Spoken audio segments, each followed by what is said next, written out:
So, to explain that relationship between Khalsa and Sikh, I will present the relationship in formal logic. Formal logic is a way philosophers express arguments using symbols and then use those symbols in a kind of calculus to get a result. Now, don't worry about how formal logic really works and what those symbols really are. I'm going to go through with you an example of the relationship between woman and human.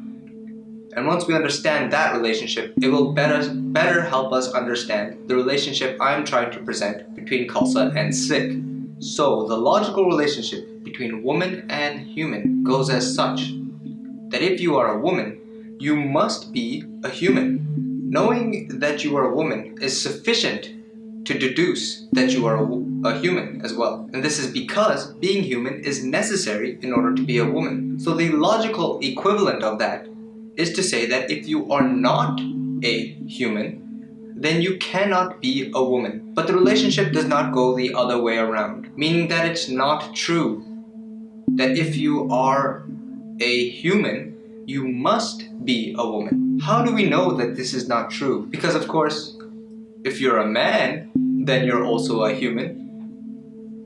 Being human is necessary for being a man too.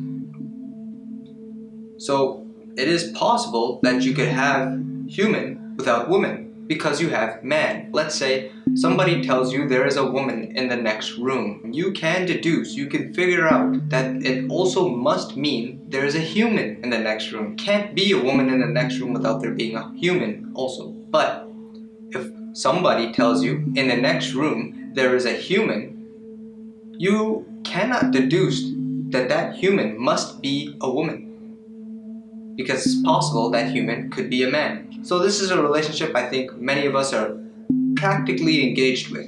Once we understand how this relationship goes one way and how it doesn't go the other way around, we know that human and woman are not the same thing. They do have a relationship, but they are not the same. It is not true that you could easily substitute one for the other. Now, the logical relationship between Khalsa and Sikh is a similar kind of relationship as with woman and human. The relationship goes like this. If you are Khalsa, then you are Sikh. And that's because being Sikh is necessary to be Khalsa. So the logical equivalent of that relationship is to say if you are not Sikh, then you cannot be Khalsa. Very true, we all know this, is evident. But my point would be here to show and explain that the relationship does not go the other way around. That it is not true that if you are Sikh, you must be Khalsa.